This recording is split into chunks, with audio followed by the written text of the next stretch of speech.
les gars, bienvenue dans cette nouvelle vidéo. Aujourd'hui, vidéo sur le thème du voyage.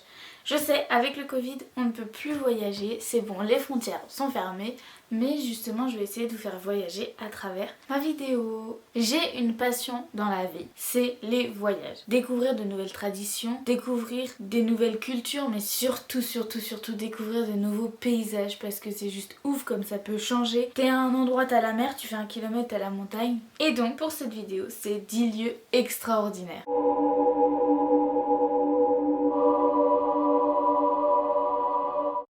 Pour débuter, la Red Flute Cave se trouve à Guilin en Chine.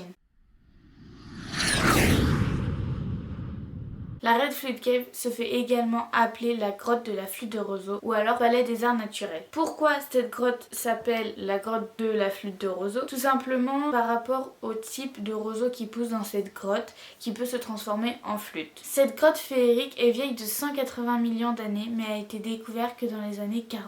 Alors elle offre quand vous y allez un spectacle unique notamment grâce à ces roches qui forment des formes étranges, notamment des stalactites et des stalagmites, mais aussi grâce à son jeu de lumière et de musique incroyable. Bien sûr, la musique et les sons sont artificiels, ce sont pas les roches qui tombent différemment, qui font des sons ou des lumières. En parlant de roches, chaque formation rocheuse a un nom imaginaire ou légendaire, ce qui renforce un peu plus le côté féerique de la grotte. On peut notamment trouver comme nom Crystal Palace, Dragon Pagoda et la Forêt Vierge. Ce lieu est devenu une attraction énorme pour Guilin parce qu'elle se visite en un peu plus d'1 heure. Donc ça veut dire qu'en un peu plus d'1 heure, vous avez de la magie, de la beauté, de la féerie. Donc si vous avez l'occasion un peu plus tard d'aller en Chine, passez par cette grotte parce qu'elle a l'air vraiment oufissime.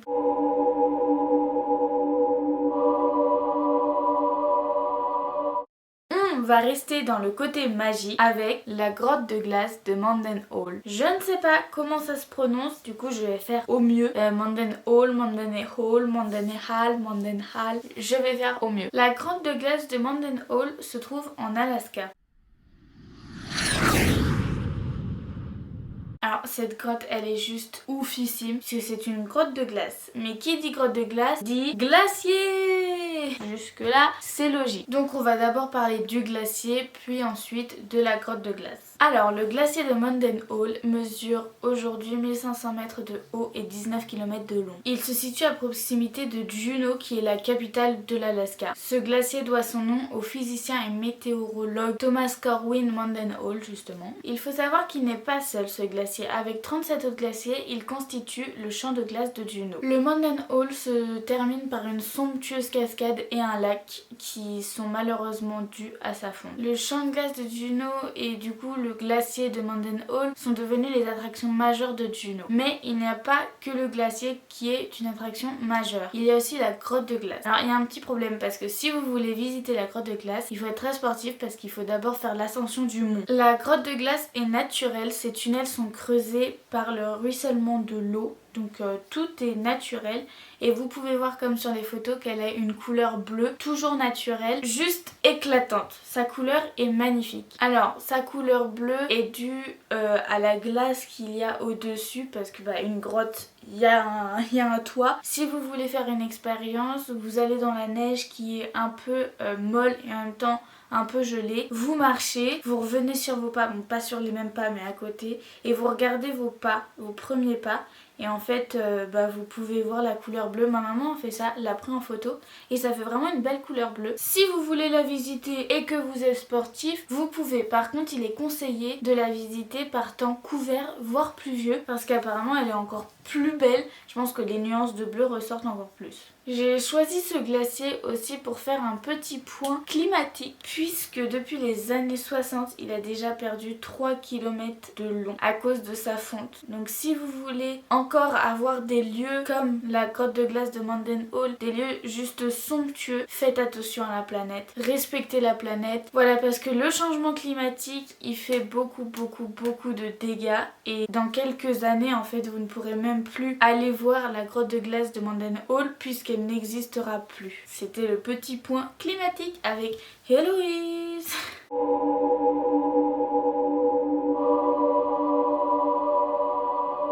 Maintenant, on va passer à un lieu en France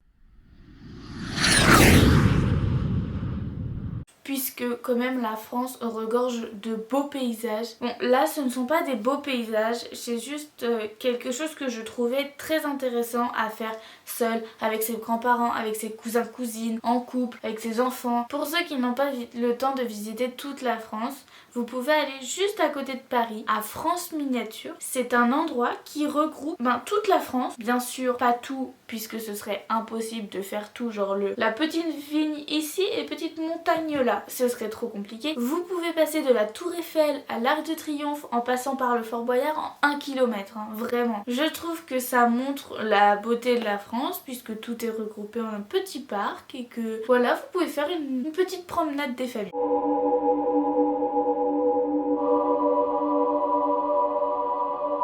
Alors, comme j'ai dit avant, je trouve que la France regorge de très beaux paysages, donc on va rester en France encore pour 2 lieux, dont la cascade des Tuffes, et pas des Tuches. La cascade des Tuffes se trouve à Planche-près-Arbois dans le Jura.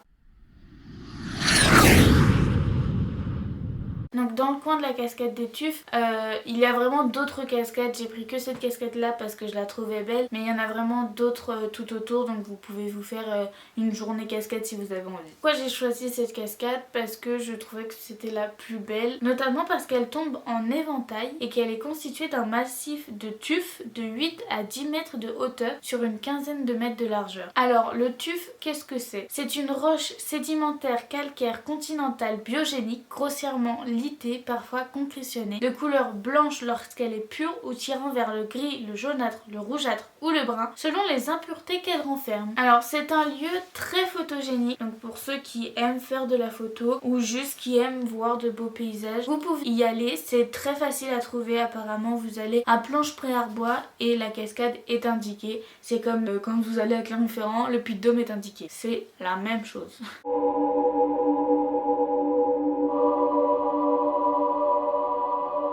On va encore parler de cascade, mais cette fois-ci c'est celle du Mont d'Or. Alors, la cascade du Mont d'Or se situe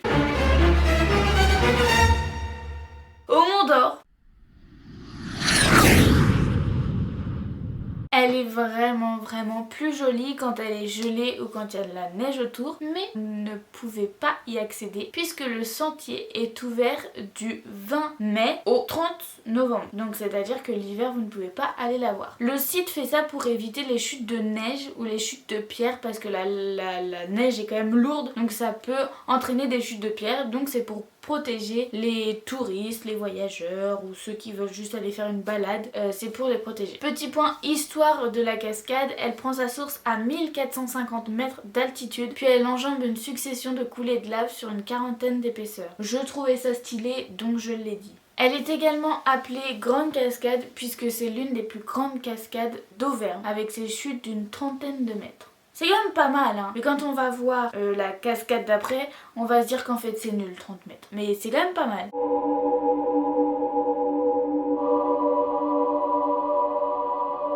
Les gars, comme vous l'avez compris, on va rester sur une cascade, mais cette fois-ci, elle est encore plus ouf et plus grande et plus belle. Le gouffre de Bahatara se situe au Liban, mais plus précisément à Bahatara Waterfall. C'est à environ 1h20 de Beyrouth pour ceux qui arriveraient à se situer du coup. Ce gouffre est seulement découvert en 1952 par le spéléologue français Henri Coiffet alors qu'il existait depuis 160 millions d'années. C'est une approximation bien sûr parce que on ne peut pas en être sûr précisément, mais c'est environ. Cette cascade n'est pas considérée comme ordinaire puisqu'elle chute d'une hauteur stupéfiante de 255 mètres dans une énorme grotte creusée. Ce gouffre est également appelé gouffre des Trois Ponts.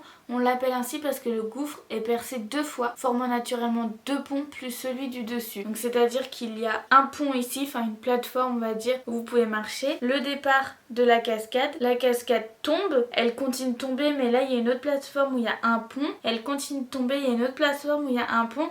Et ensuite elle tombe. Donc ça fait 3 ponts en tout. Alors cette cascade existe grâce à la fonte des neiges de l'hiver. Donc la fonte a eu lieu printemps-été, donc c'est pour pour ça qu'il y a de l'eau qui coule.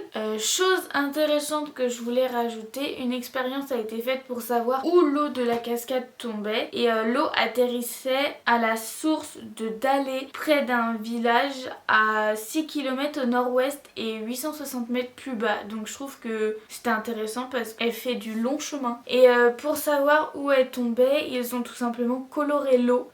Comme ça, ils ont su que l'eau rouge venait de cette cascade et atterrissait à cette source.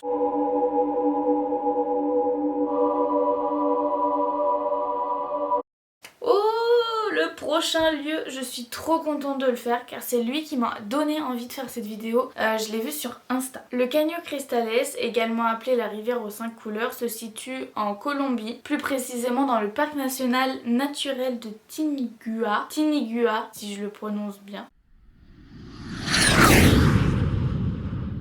Sa particularité est que 2 mois par an, cette rivière change de couleur. Ses tons vont du rouge au jaune en passant par le violet. Et franchement, c'est magnifique. C'est super beau. Toutes ces couleurs et tout dans l'eau en plus, c'est ouf. Ce qui rend cette rivière si belle, ce sont les algues endémiques dénommées Macarenia clavigera qui, de septembre à novembre, se colorent en rouge, rose, jaune, violet et orange. C'était dur à dire. Vu que c'est une rivière, elle s'étend sur 100 km, donc il y a des endroits où il y a des chutes d'eau. Enfin, c'est ouf, ça offre un magnifique spectacle si vous allez aux endroits où il y a des chutes d'eau. J'ai vu des photos, je vais vous en mettre. C'est juste magnifique, les chutes d'eau de différentes couleurs. Attention, si vous voulez aller voir ce magnifique spectacle de couleurs, il faut y aller entre septembre et novembre parce que les algues changent de couleur à cette période-là. Même si les couleurs commencent à arriver en juillet, elles seront moins prononcées et moins belles qu'entre septembre et novembre. Si vous y allez en dehors de cette période, c'est une rivière banale, sans couleur, juste une rivière banale. Je pense que c'est très beau quand même, notamment grâce aux chutes d'eau et au décor qu'il y a autour, mais l'eau ne sera pas colorée.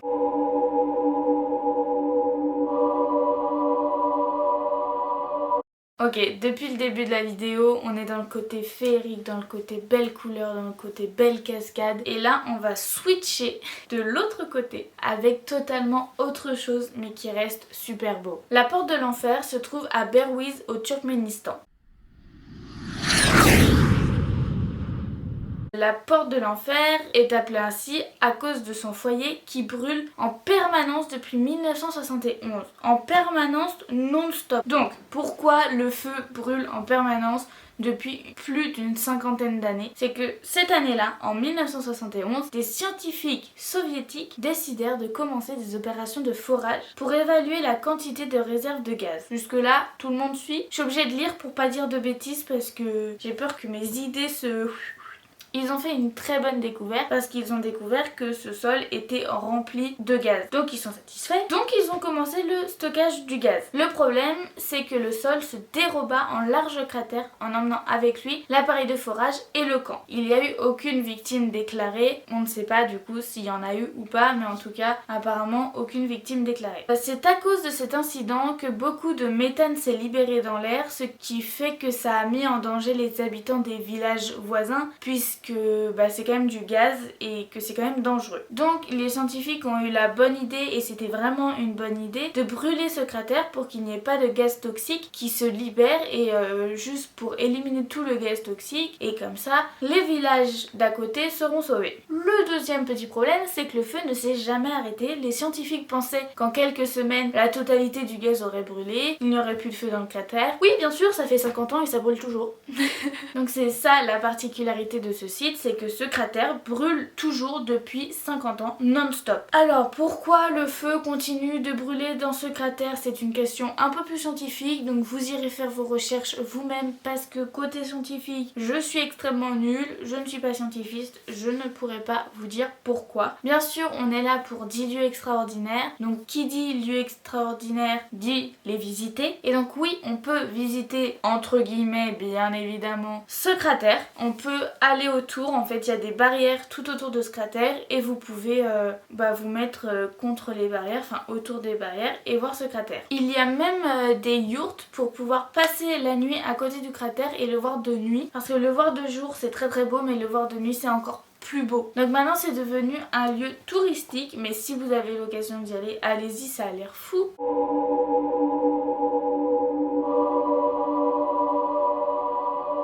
Pour le lieu suivant, on va passer rapidement sur ce lieu, tout simplement parce que je le trouvais super beau, mais il n'y a pas grand chose à dire dessus. Les ponts de Racine, je trouvais ça super joli. Il y en a un peu partout en Inde.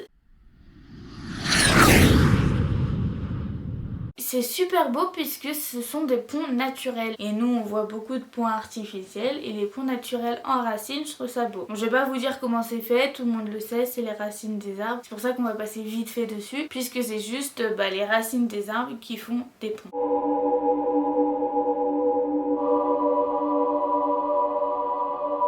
Le prochain lieu, je pense que c'est un rêve d'y aller parce que il est vraiment... J'ai pas les mots. Je vais être obligée de lire mon ordinateur pour pas dire de bêtises parce que ce site est très compliqué en termes de compréhension et en termes d'explication. Donc je vais être obligée de lire mon ordinateur, excusez-moi.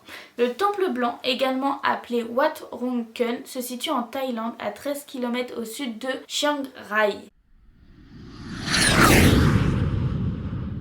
Son créateur a voulu le faire d'une blancheur extraordinaire pour symboliser la pureté du bouddhisme. Il y a également incrusté des morceaux de miroir pour suggérer la réflexion de l'illumination. Et les morceaux de miroir rendent encore plus blanc le temple. Alors, il devait être terminé en 2008, mais il le sera véritablement en 2070 parce qu'il y a eu un tremblement de terre, si je dis pas de bêtises. Oui, c'est un tremblement de terre et le propriétaire croyait qu'il fallait tout refaire de A à Z, donc ça a pris beaucoup de retard, mais en 2070 il sera fini jusqu'aux toilettes, jusqu'à la moindre petite pièce de décoration, donc il sera vraiment fini. L'ensemble de ce temple comprendra 9 bâtiments qui constitueront la vision du paradis bouddhiste sur terre. Attention, la vision du paradis bouddhiste vue par le créateur du temple. Pour y entrer, vous devrez passer sur un pont sous lequel des centaines de mains semblent vouloir vous attraper. Ne succombez pas à la tentation. Si vous succombez à la tentation, vous serez comme tous ces malheureux touristes instantanément changés en pierre. Ce pont n'est pas là par hasard ou pour faire peur, il enseigne que le chemin du bonheur consiste à éviter la tentation, la cupidité et le désir. Après avoir traversé ce pont, vous arriverez à la porte du ciel gardée par 2 créatures représentant la mort et Rahu ou Rahu. C'est eux qui décident du sort des morts. Devant le bâtiment principal, il y a plusieurs bouddhas en méditation. Dans le temple, le décor peut passer rapidement du blanc vierge au feu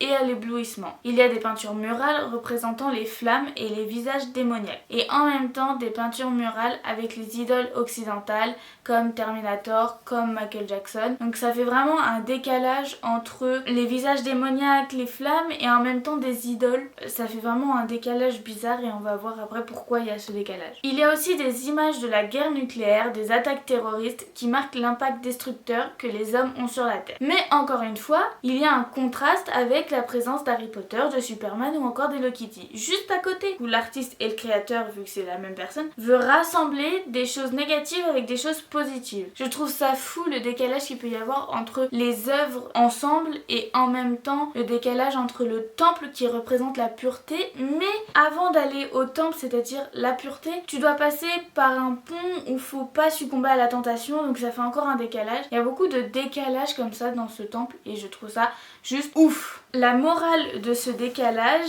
est: les gens sont méchants et ce monde n'est qu'une illusion. Je vous laisse réfléchir. Je ne peux pas tout dire par rapport à ce temple, sinon déjà il n'y aurait plus de surprise si vous y allez et la vidéo ferait clairement 1000 ans, donc je vous laisse aller voir tout seul parce que chaque détail de ce temple a une histoire par rapport à une leçon, comme le dit les gens sont méchants et ce monde n'est qu'une illusion, ou alors par rapport au bouddhisme, par rapport à l'artiste, par rapport à ce que pense le créateur. Il y a tellement de détails, c'est pour ça que ce temple est tellement complexe et en même temps super beau.